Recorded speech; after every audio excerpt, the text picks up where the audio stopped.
Bienvenue à notre deuxième étude sur les trompettes de l'Apocalypse.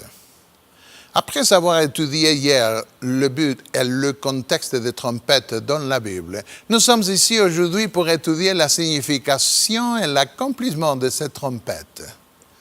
La structure littéraire de ces trompettes de l'Apocalypse révèle la répartition numérique 4, 2 et 1. 4, 2 et 1. La première trompette traite des punitions divines de l'Empire romain d'Occident, la Rome qui avait recours à des croix et à des lions pour détruire la foi chrétienne.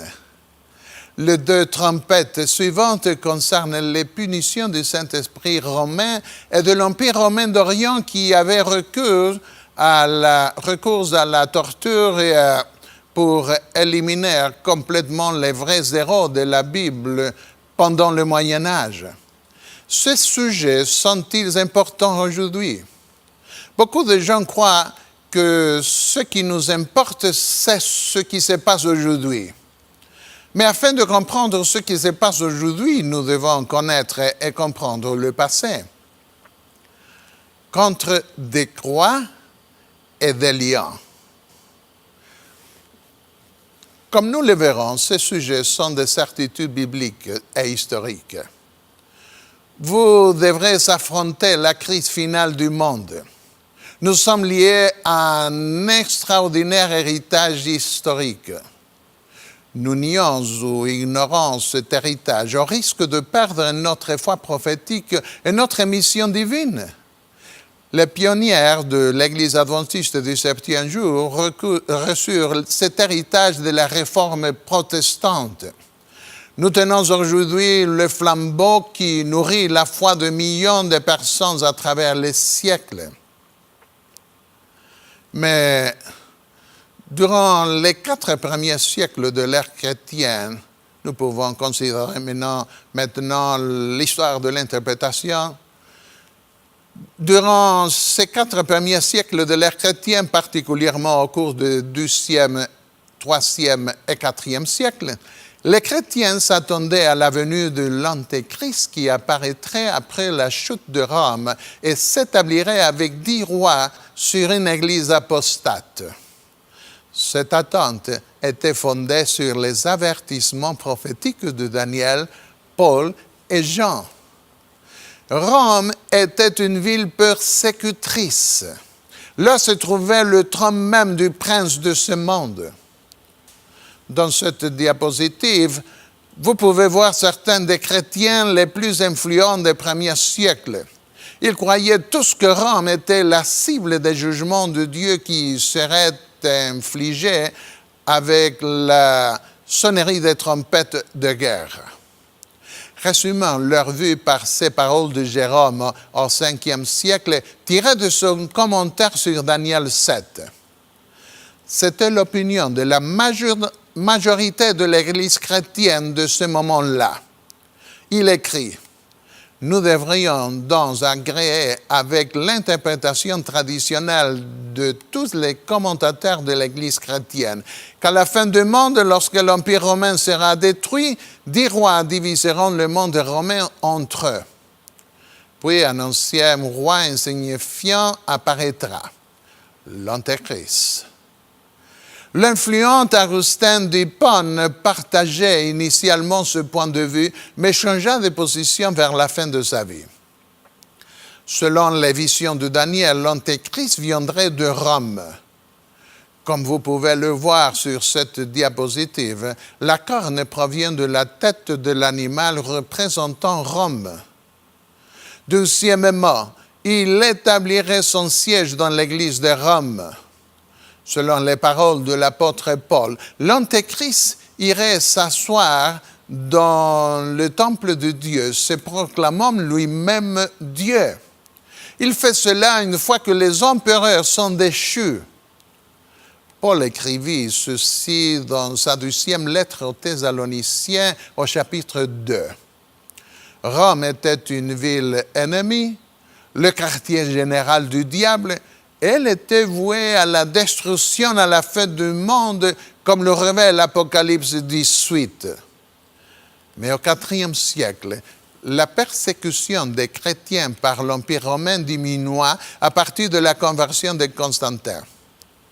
À partir de ce moment, certains ont commencé à rêver de la conversion de Rome. Ils ont commencé à envisager comment la cité céleste de Dieu pourrait s'associer à cette ville cruelle. Constantin aurait eu une vision de la croix dans le ciel et ordonna alors que le symbole soit placé sur les boucliers de ses soldats. Si l'empereur lui-même était baptisé, le reste de l'Empire pouvait devenir chrétien aussi. C'était uniquement une question de temps. Cette diapositive montre le baptême de Constantin par un pape qui est représenté couronné comme les papes au Moyen-Âge.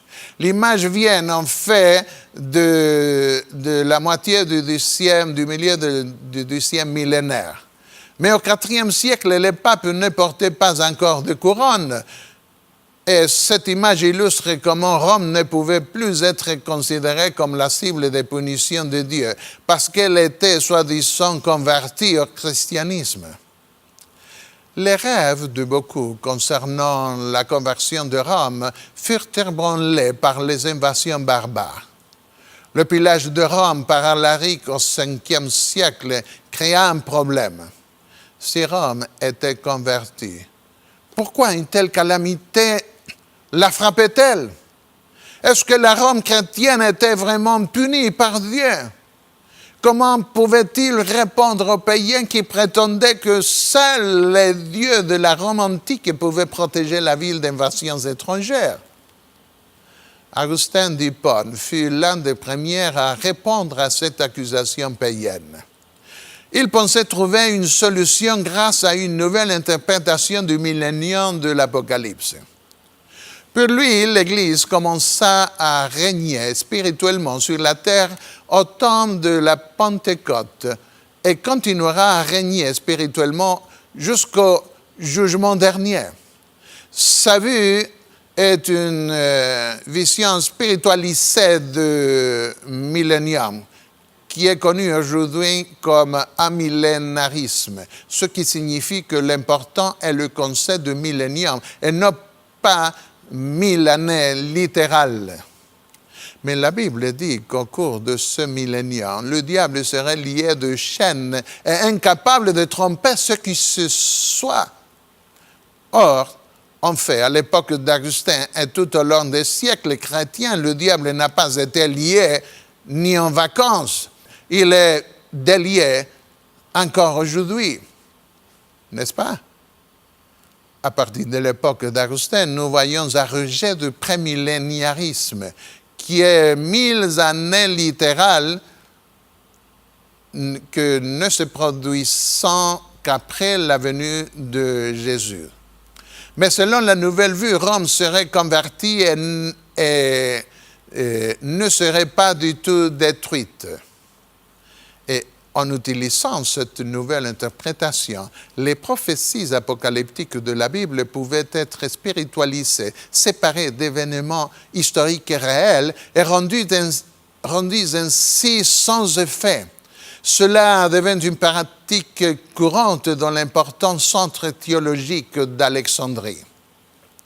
Et elle devint la vue principale pendant tout le Moyen-Âge. D'autres interprètes de l'époque apportèrent une deuxième réponse à la mordante accusation païenne.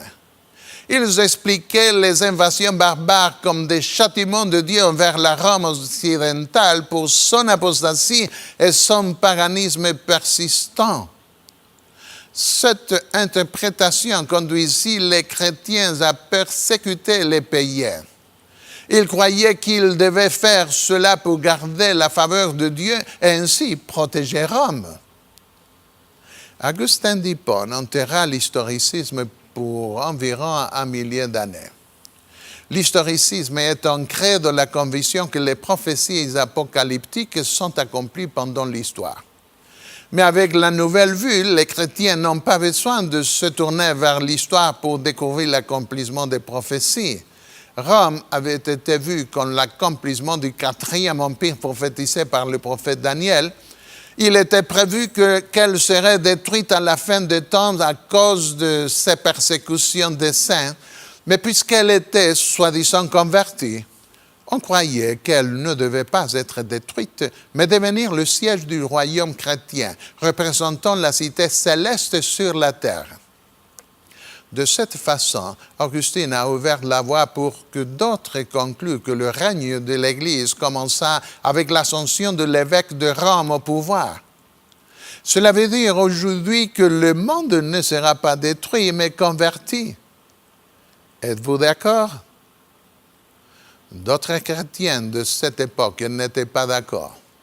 André de Césarée vit dans les invasions barbares l'accomplissement des premières trompettes de l'Apocalypse. Les incendies et les massacres des envahisseurs barbares correspondent parfaitement à la prophétie biblique. Au 8e siècle, Beatus de Liébana, un moine espagnol, réalisa que les criquets pèlerins de la 5e trompette convenaient parfaitement aux invasions arabes sarracines. Beaucoup adoptèrent son idée dans les siècles suivants, même Luther pendant la réforme du XVIe siècle. Les choses commencèrent à changer au début du Xe siècle. À partir de ce moment, le pape de Rome commença à être vu comme l'antéchrist apocalyptique. L'archevêque Arnoul de Reims, alors qu'il présidait le concile de Reims en 991 après Jésus-Christ, dit que le pape de l'époque, Jean XV, était l'antéchrist prédit par Paul qui siégerait au sein de l'Église. Rome pouvait de nouveau être considérée comme elle l'avait été dans les premiers siècles, comme digne de recevoir les jugements de Dieu pour son apostasie. Cela devint la vision classique de tous ceux qui furent confrontés au pape pendant presque la totalité du nouveau millénaire chrétien. Au XVIe siècle, Heinrich Bullinger remplaça Ulrich Zwingli à Zurich, en Suisse. Il en était venu à la conclusion que les 4 premières trompettes de l'Apocalypse furent accomplies par les invasions de Rome par les barbares. Les 5e et 6e trompettes furent respectivement accomplies par les Sarrasins et les Turcs ottomans.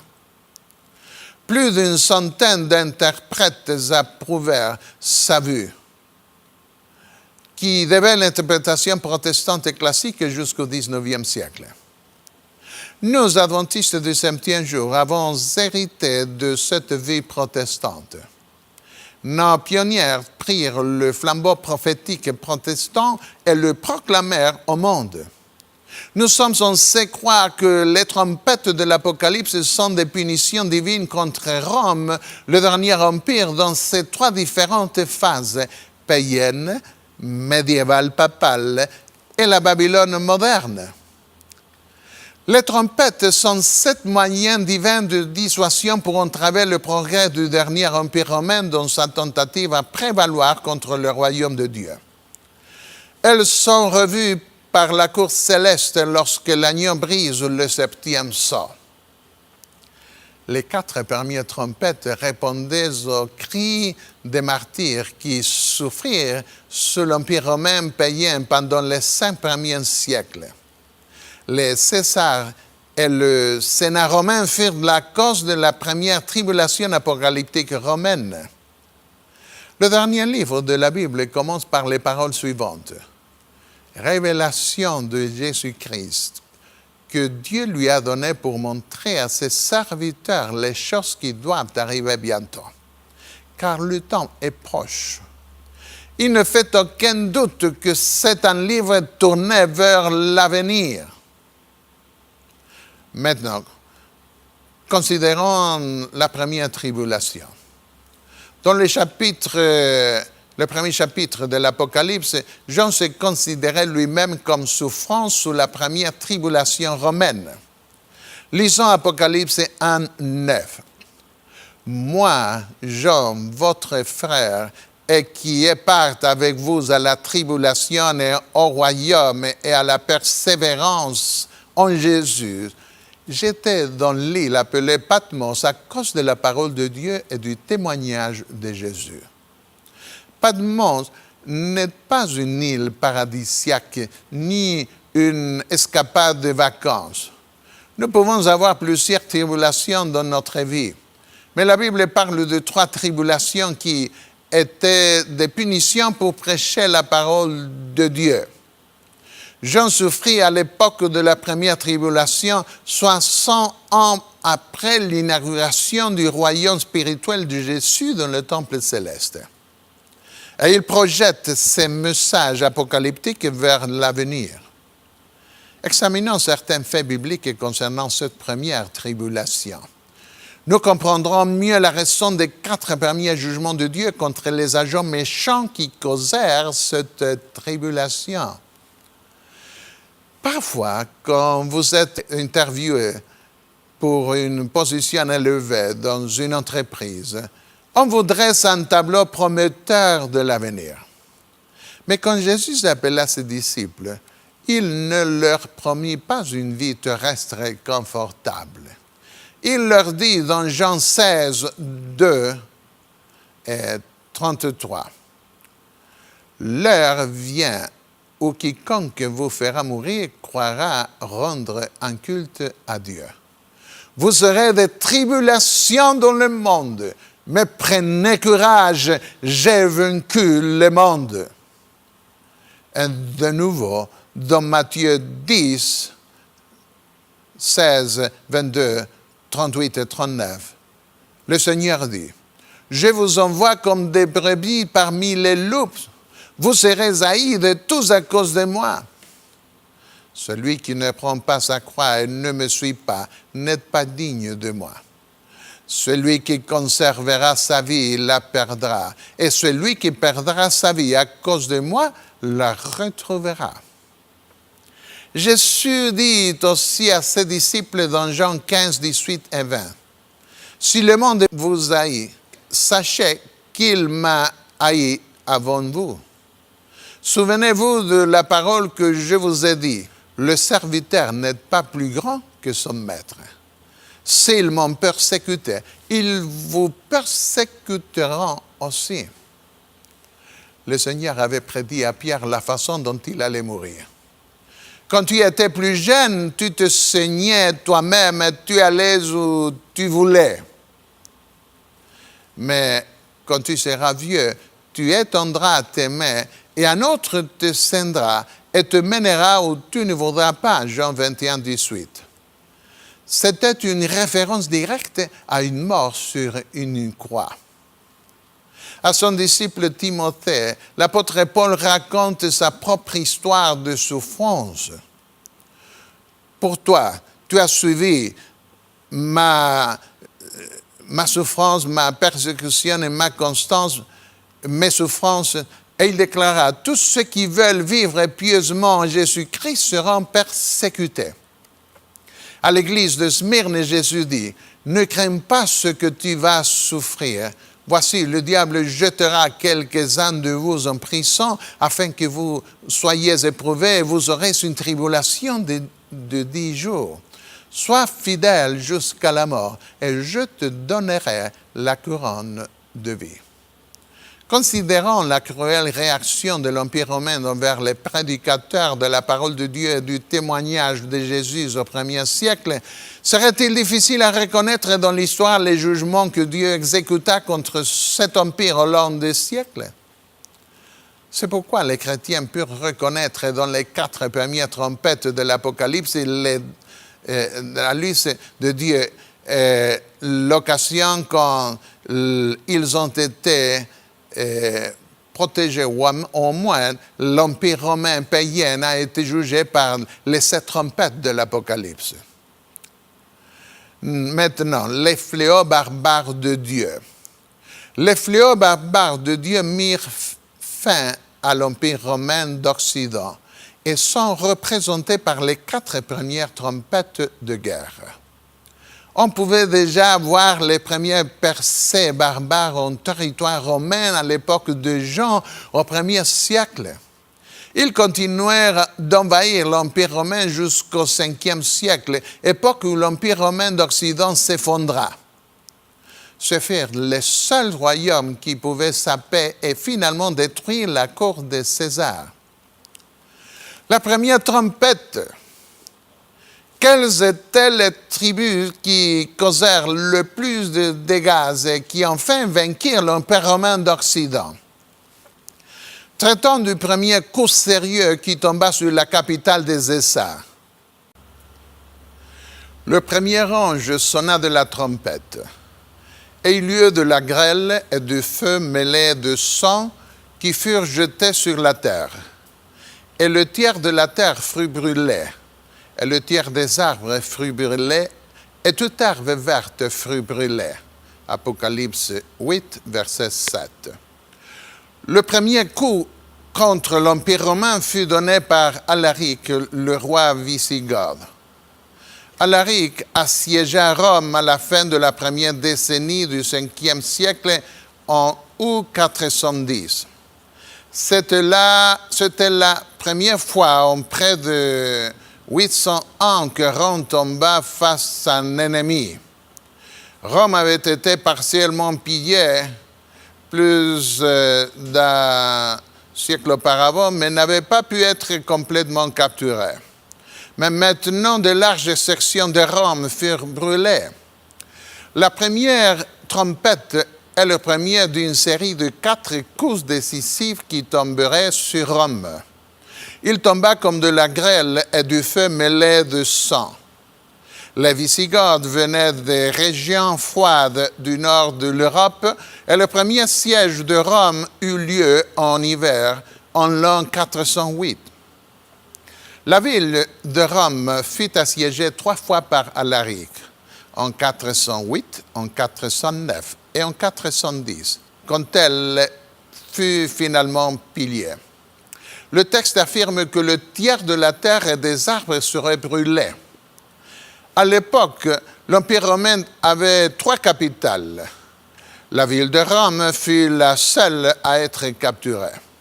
Alaric ne put pas saisir Ravenne ou bien il l'évita. L'autre capitale était Constantinople. Les historiens mentionnent les invasions d'Alaric comme marquant le début de la décadence romaine. Le poète Claudien nous raconte que les arbres brûlèrent dans la conflagration de l'ensemble du pays lors d'une terrible sécheresse qui coïncida avec une invasion d'Alaric à l'ouest. D'immenses forêts et plantations qui faisaient partie du faste romain appartenaient à des sénateurs païens, alors que la plupart des empereurs étaient devenus chrétiens de nom. La majorité du Sénat demeurait païenne. Lorsque les sénateurs allèrent voir Alaric pour l'impressionner par l'énorme quantité de personnes habitant la ville, il se moqua d'eux, disant sa phrase célèbre. « Plus épais est le foin, plus il est facile à faucher. » Le jardin de Salluste fut brûlé. Certains voient dans les arbres un symbole des êtres humains. Alaric préféra faire la paix avec les murs et demanda des terres, des céréales et de l'argent. Gardez à l'esprit que les activités de cette première trompette de châtiment affecteraient davantage les terres. Alaric dit « Je fais la guerre contre les Romains et pas contre les apôtres du Seigneur. » Cela confirme le fait que cette première trompette de châtiment ne tomba pas sur une église romaine apostate, mais sur la Rome païenne. Il épargna les églises chrétiennes et beaucoup de païens allèrent dans ces églises y chercher un refuge. Certains textes de l'Ancien Testament ressemblent aux trompettes de l'Apocalypse en décrivant l'invasion d'armées ennemies. Par exemple, le prophète Ésaïe dépeint l'invasion assyrienne comme un orage de grêle, un ouragan destructeur. Ésaïe 28, 2. Dans l'ardeur de sa colère, au milieu de la flamme d'un feu dévorant, de l'inondation, de la tempête et des pierres de grêle. Ésaïe 30, verset 30. Comment Alaric conquit-il Rome? Selon les mots d'un historien, Alaric s'empara de Rome avec fureur et vengeance dans son cœur. Il avait plusieurs raisons pour être vraiment fâché. Si la première trompette était représentée par la grêle et provenait des vents froids de l'hiver du nord de l'Europe, la deuxième trompette est représentée par une montagne flamboyante provenant du sud, apportant les vents chauds d'été de l'Afrique du Nord. Maintenant, la deuxième trompette. Ce deuxième coup sévère porté à l'Empire romain provenant des vents chauds méridionaux de l'Afrique. Lisons l'image que Jean nous donne de cette trompette. Le second ange sonna de la trompette et comme une grande montagne tout en feu fut jeté dans la mer. Et la troisième partie de la mer fut changée en sang. Et la troisième partie des créatures qui étaient dans la mer et qui avaient vu mourut. Et la troisième partie des navires périt. Cela nous montre que les activités de la deuxième trompette de guerre seraient liées à la mer. Le deuxième siège de Rome fut effectué par Genséric, le roi vandale. Son nom signifie roi féroce, or féroce, ou roi épais. Après s'être installé temporairement dans le sud de l'Espagne, les Vandales devinrent des navigateurs, des gens de mer. Ils ont été décrits dans le livre de l'Apocalypse comme une grande montagne tout en feu qui fut jetée dans la mer. Genséric fut roi pendant un demi-siècle de 428 à 477. L'un de ses titres était le fléau de Dieu, ce qui correspond, même s'il n'en était pas conscient, à la mission confiée par Dieu à la seconde trompette de guerre. Il plaça son quartier général dans les terres chaudes de l'Afrique du Nord, plus précisément à Carthage.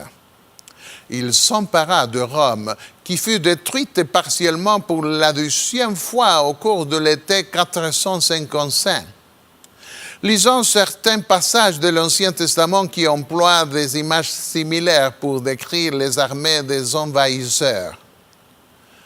Montagne de destruction qui détruisait toute la terre. Jérémie 51, 25. C'est une référence à Babylone par le prophète Jérémie au chapitre 51, verset 25. Les armées de Babylone tombèrent sur des royaumes étrangers apportant la destruction partout. D'autres prophètes nous aident à comprendre la mention d'un châtiment dans la mer. Dieu dit dans Sophonie 1:3, « Je détruirai les oiseaux du ciel et les poissons de la mer. » Ce texte semble faire référence à une diminution du commerce maritime, comme dans le texte suivant d'Osée. Même les poissons de la mer disparaîtront. Osée 4, verset 3. Dans Ésaïe 2, 16, le prophète proclame un jour contre tous les navires de Tarsis, les bateaux, en référence aux guerres navales. L'expression « entière de la mer », comme nous l'avons déjà vu, pourrait être une référence à une diminution du commerce maritime, une destruction possible de la faune maritime qui gênait le commerce maritime. De toute façon, aucune autre invasion barbare ne fut aussi caractéristique que celle de Genséric par ses confrontations navales. Des centaines d'hommes furent faits prisonniers, massacrés, et leurs cadavres jetés dans les profondeurs de la mer. De grandes flottes furent préparées à Rome et à Constantinople pour écraser le redoutable pirate. Les deux terminèrent dans un échec lamentable. Dans la deuxième tentative, l'Empire envoya plus de 1000 navires romains et 100 000 guerriers. Genseric ne pouvait pratiquement rien faire. Il était pratiquement perdu. Mais il connaissait la mer et après s'être fait encercler, il demanda 3 ou 4 jours pour se livrer aux Romains. Pensant pouvoir éviter un affrontement sanglant, les généraux de cette flotte immense décidèrent d'attendre. Avant que le délai n'expire, un brouillard inattendu se leva et Genseric lança ses navires avec fureur contre les bateaux romains, causant la destruction d'environ 600 d'entre eux. Plus de la moitié des guerriers romains moururent et le reste de la flotte s'échappa avec beaucoup de dégâts. À partir de ce moment, dit l'historien belge Henri Pirenne, l'Empire d'Occident était perdu. Pirenne dit que sous son règne, les propriétaires étaient assassinés ou cruellement expulsés et persécutés. Genseric noya dans des torrents de sang les mutineries et les séditions de son propre peuple, et pilla toutes les côtes méditerranéennes, les peuples et les îles. À bord de ces bateaux, la peur, il ne donnait aucune direction aux pilotes. Le vent et les gages les conduiraient vers ce que Dieu avait abandonné. Ça, c'est ce que dit Pirenne. La troisième trompette. Voyons maintenant la troisième trompette. La première est tombée sur Rome, venant des vents froids du nord de l'Europe. La seconde est venue du sud d'Afrique du Nord. La troisième proviendrait de l'Est. Lisons la description de la troisième trompette. Le troisième ange sonna de la trompette et il tomba du ciel une grande étoile ardente comme un flambeau. Et elle tomba sur le tiers des fleuves et sur les sources des eaux. Le nom de cette étoile est absinthe. Et le tiers des eaux fut changé en absinthe, et beaucoup d'hommes moururent par les eaux parce qu'elle était devenue amère. Apocalypse 8, versets 10 et 11. Après avoir raconté l'histoire d'Alaric de Genseric, les historiens ont l'habitude de nous raconter l'histoire d'Attila, roi des Huns. Il régna de 434 à 403. Les Huns étaient asiatiques, pas germaniques. Une centaine de villes furent entièrement nivellées, laissées sans habitants. Il égorgeait même les enfants. L'Apocalypse fait référence à lui comme une grande étoile, comme un flambeau ardent qui tomba du ciel, d'où les étoiles viennent, de l'Orient. Attila vint envahir l'Europe romaine depuis l'Est, comme les étoiles. C'est ce que l'on voit sur les cartes que les historiens font pour retracer ces déplacements. Il est à noter que les étoiles des troisième et cinquième trompettes sont venues de l'Est, comme les étoiles. Dans les deux cas, le développement rapide de leur domination fondit sur les peuples et les nations comme un météore. Un tableau similaire peut être vu dans l'Ancien Testament, à savoir dans Juge 5, versets 20 et 21. Attila avait l'habitude de dire « Les étoiles tombent, la terre tremble, je suis le marteau du monde ». Nous trouvons également parmi ces titres royaux celui de « Fléau de Dieu ». Ce titre s'inscrit également dans le récit biblique des trompettes comme une punition de Dieu sur l'Empire qui persécutait son peuple. Là où passe mon cheval, se vantait-il, l'herbe ne repousse pas. Le texte affirme que l'étoile tomba sur la troisième partie des fleuves sur les sources des eaux. Certaines cartes, comme celle que vous pouvez voir sur cette diapositive, montrent les déplacements d'Attila par rapport aux fleuves. Les personnes qui émigrent de certaines régions délimitées par des fleuves changent rarement d'habitat. Ils choisissent de vivre près d'autres fleuves. Rien d'étonnant donc à voir Attila et son armée de se déplacer vers les régions de fleuves. Les historiens ont associé les camps d'Attila et son peuple aux fleuves dans son long déplacement vers l'ouest. Voici certaines de leurs descriptions. Il marcha de la mer Noire au Danube, inondant les provinces de l'Empire. À partir de 440, les Huns ont attaqué des villes états riveraines du Danube. Après avoir traversé le Danube, ils détruisirent les villes d'Illyrie et les forts sur le fleuve. Frappant le long du Danube, avançant le long de Nizava, Attila s'arrêta finalement au Pô. Après avoir traversé la Volga, Attila gouverna les Huns au nord du Danube depuis le Don jusqu'au Rhin. Wikipédia dit dans le tout premier paragraphe, il était chef de l'Empire Hun qui s'étend de l'Ural jusqu'à la Rhine, au Danube, à la mer Baltique. Attila ne s'empara pas de Rome. Une légende médiévale représentée dans une image dit que le pape Léon Ier le rencontra aux portes de la ville pour lui demander d'épargner la ville. Dans cette peinture médiévale, on peut voir Paul et Pierre défendant soi-disant la ville avec des épées. Attila était considéré comme l'homme le plus puissant d'Europe. Il tenta de conquérir Constantinople, mais il n'a pas pu. Il imposa toutefois un lourd tribut à l'empereur. Cette diapositive de la carte de l'Europe montre la grandeur de l'Empire Hun.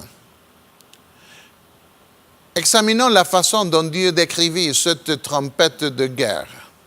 Il s'agit d'un châtiment qui détruit les choses que les gens aiment le plus. Cela remplit les hommes d'amertume et les rend ivres d'absinthe. Lamentation 3, versets 15 et 19. L'injustice sociale est comparée au poisson et à l'absinthe dans Amos 5, 7, 6, 12. Les eaux sales apportent le malheur au lieu de la vie. Proverbe 25, 26.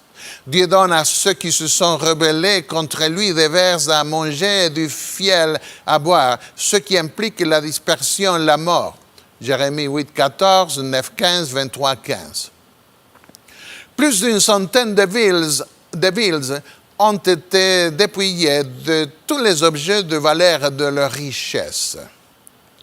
Il exigea un tribut exorbitant pour un empire épuisé par le luxe, les extravagances d'argent et la préparation à la guerre. Ça nous raconte l'auteur belge, l'historien belge Pirenne. Il transforma l'abondance et la vie représentée par les fleuves en torrent de persécution, dispersion, désolation et en mort, amertume. Les historiens font ressortir le fait que toute l'Italie était étonnée et découragée par la succession de nouvelles de catastrophes répétées. C'était une décadence universelle. Les généraux des empereurs, disait-il, sont des valets. Les généraux d'Attila sont des empereurs. Cependant, son grand empire mourut avec lui. Selon Pirenne, en 453, sa mort libéra l'empire du plus grand danger de l'histoire. La première trompette de guerre est venue comme une grêle du nord. La deuxième trompette de guerre est venue comme une montagne en feu venant du sud sur la mer. La troisième est venue comme une étoile tombant de l'Est. La quatrième trompette. Que devrions-nous attendre de la quatrième trompette? Le crépuscule des empereurs de Rome. La quatrième trompette marque une transition entre l'Antiquité et le Moyen Âge. Le quatrième ange sonna de la trompette, et le tiers du soleil fit frapper, et le tiers de la lune, et le tiers des étoiles, afin que le tiers en fût obscurci, et que le jour perdît un tiers de sa clarté, et la nuit de même. Apocalypse 8, versets 12 et 13. L'illustration biblique est équivalente à celle utilisée par Ézéchiel pour représenter l'extinction d'un royaume, celui des Égyptiens.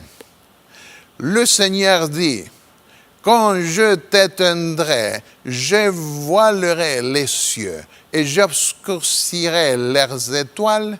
Je couvrirai le soleil de nuages et la lune ne donnera plus sa lumière. J'obscurcirai à cause de toi tous les luminaires des cieux et je répandrai les ténèbres sur ton pays quand j'annoncerai la ruine parmi les nations. » Ézéchiel 32, versets 7 au 9. La description de cette trompette représente un coup partiel. Le tiers du soleil fit frapper, et le tiers de la lune, et le tiers des étoiles. Verset 12 d'Apocalypse 8. Qu'est-ce que cela signifie? C'est l'introduction des nations européennes à travers l'expérience douloureuse de la division de l'Empire romain. C'est la fin du tiers d'un empire, le crépuscule des empereurs. Romulus Augustus fut le dernier empereur de la Rome occidentale. Il fut couronné à l'âge de 12 ans.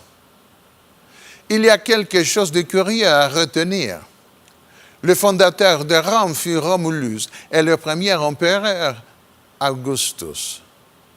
Son dernier empereur fut Romulus Augustus. On croyait que l'autorité des empereurs provenait des corps célestes. C'est pourquoi les empereurs étaient déifiés comme Dieu Soleil.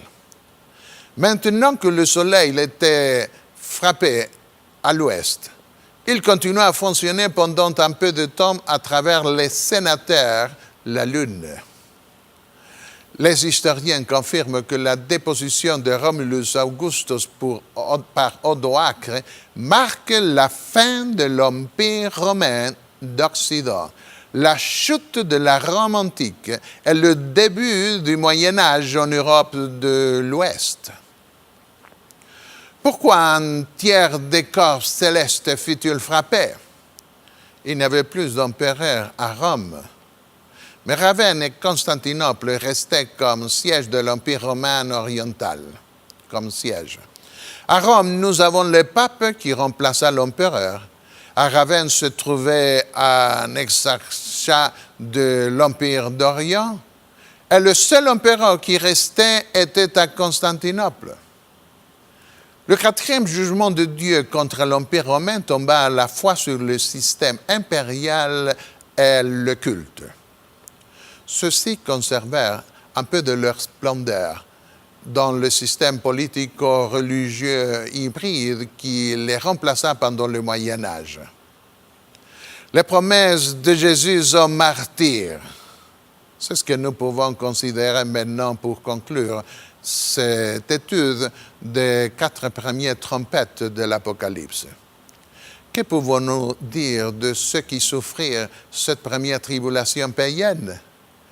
Rien de mieux que de rappeler certains textes clés. Dans Matthieu 10 et Apocalypse 3, Jésus dit « Quiconque me confessera devant les hommes, je le confesserai aussi devant mon Père qui est dans les cieux. Je n'effacerai point son nom du livre de vie. » Matthieu 10, 32, Apocalypse 3, 5. Ne craignez pas, dit Jésus, ceux qui tuent le corps et qui ne peuvent tuer l'âme. Craignez plutôt celui qui peut faire périr l'âme et le corps dans la géhenne. Matthieu 10, 28. Encore devant le tombeau de Lazare, Jésus dit, « Je suis la résurrection et la vie. Celui qui croit en moi vivra, même s'il meurt. Et quiconque vit et croit en moi ne mourra jamais. » Jean 11, versets 25 et 26. En l'an 320, un groupe de 40 soldats près de la ville de Sébaste, dans la basse Arménie, furent victimes des persécutions de Licinius contre les chrétiens. Le préfet d'une armée ne voulait pas de chrétiens et exigea que les soldats maudissent Christ. 40 soldats se souvinrent que Jésus avait dit, « Quiconque me confessera devant les hommes, je le confesserai aussi devant mon Père et devant les anges de Dieu dans le ciel. » Matthieu 10, 32, Luc 10, 20 et Apocalypse 3, 5.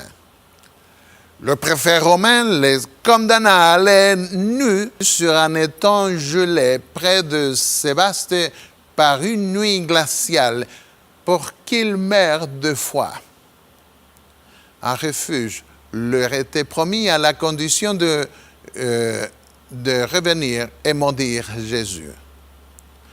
Dans la nuit froide et obscure, les voix des 40 soldats chrétiens pouvaient être entendues chanter.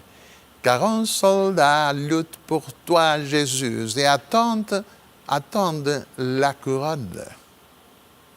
Soudain, l'un des 40 soldats abandonna et laissant ses compagnons vint et maudit Jésus.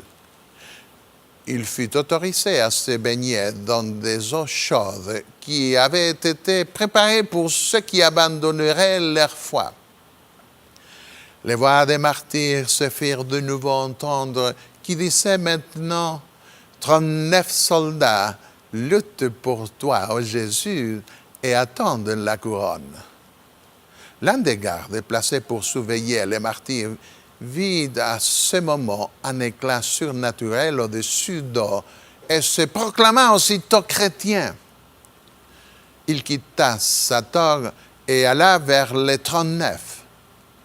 Un peu plus tard, les voix des soldats pouvaient de nouveau être entendues disant « 40 soldats combattent pour toi, ô Jésus, et attendent la couronne. » Chers amis, croyez-vous que Jésus est la résurrection et la vie? Permettez-moi de vous inviter à croire en Jésus, le Fils même de Dieu, qui est venu mourir pour nous et qui revint à la vie comme les prémices de la résurrection de tous ceux qui croient en lui. Le livre de l'Apocalypse se termine avec l'invitation suivante. Et l'Esprit et l'épouse disent « Viens ». Et que celui qui entend dise « Viens ». Et que celui qui a soif vient, que celui qui veut prenne de l'eau de la vie gratuitement. Celui qui atteste ces choses dit « Oui, je viens bientôt. Amen, viens Seigneur Jésus. » Prions le Seigneur maintenant. Notre Père céleste, nous te remercions par les témoignages laissés par ceux qui nous ont précédés et qui ont donné leur vie pour se maintenir fidèles à toi. Nous te remercions par le témoignage de ta parole, en particulier le livre de l'Apocalypse, qui nous montre que tu tiens compte de ceux qui souffrent la persécution au long des siècles. Tu as un but, un propos. Et nous savons que bientôt tout se terminera. La septième trompette sonnera et nous serons libres à jamais dans ton royaume. Prépare-nous pour ce moment final de l'histoire de l'humanité qui s'approche. Nous voulons appartenir à ton règne. Au nom de Jésus qui a donné sa vie pour nous, nous te demandons toutes ces choses. Amen. Amen.